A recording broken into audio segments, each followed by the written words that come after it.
In this video, I'll show you how to transfer crypto from funding to spot wallets on Binance.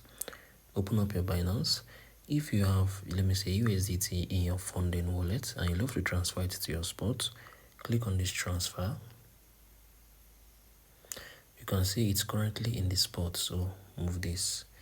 It can be in the funding to spot. So yeah, so come on here, type in the coin USDT. So this still applies to the whole coins here on Binance. So you can still do the same for any of them. BTC, Ethereum, all of them.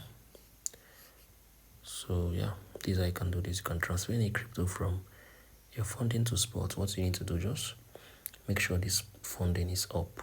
Right, once you're done, enter the amount you want to transfer and click on the confirm transfer. It's gonna go through. If you find this video helpful, share your thoughts below in the comment section. Thank you for watching through. I'll see you in the next video.